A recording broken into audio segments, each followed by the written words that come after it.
bonsoir à toutes et à tous et bienvenue dans votre journal Weasel News. Criminalité, événements, économie et vie locale.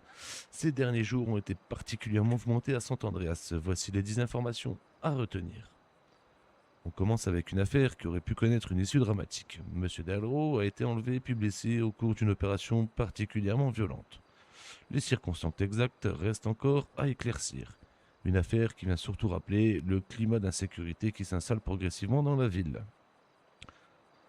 Quelques jours seulement après Paradise Mécanique, c'est le Mosley qui subit une attaque. Des hommes arrivés notamment en Sanchez auraient menacé le personnel avant de piller pièces, outils et fichiers clients.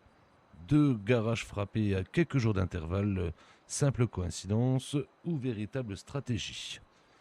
Nouvelle escalade au Blackwood. Des hommes armés pénètrent dans l'enceinte, prennent clients et personnel en otage. Moi-même, j'ai été utilisé durant les négociations. Après une fuite et une longue course-poursuite, l'affaire se termine par une fusillade et l'arrestation des suspects finalement conduit à Bolingbroke. Autre dossier particulièrement préoccupant, la mine David Quartz. Après le décès d'un mineur, des analyses auraient révélé une contamination des lieux avec des vapeurs suspectes et des minerais potentiellement radioactifs. Une question demeure, les travailleurs et la population courent-ils encore un risque ?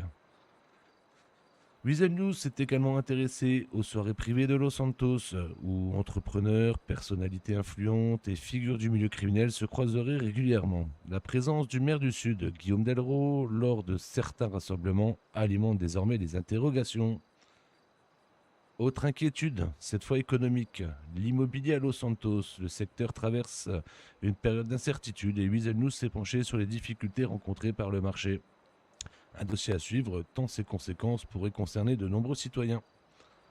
Côté divertissement, le constat devient difficile à ignorer.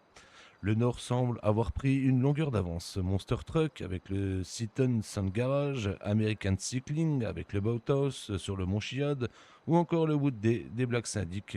Les initiatives se multiplient et attirent du monde. Place à une histoire beaucoup plus légère. 4 enfants du foyer Westbrook auraient tenté de voler des fournitures du Boathouse avec une ambition étonnante, offrir des cocktails pendant 5 jours. Le projet a finalement tourné court et le matériel a été restitué.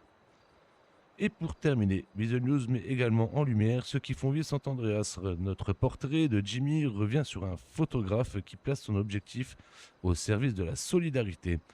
Et côté antenne, une nouveauté arrive prochainement.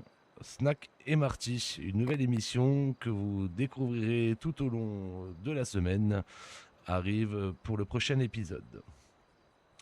Enlèvement, braquage, économie, événements et initiatives citoyennes. Sant-Andreas ne s'arrête jamais.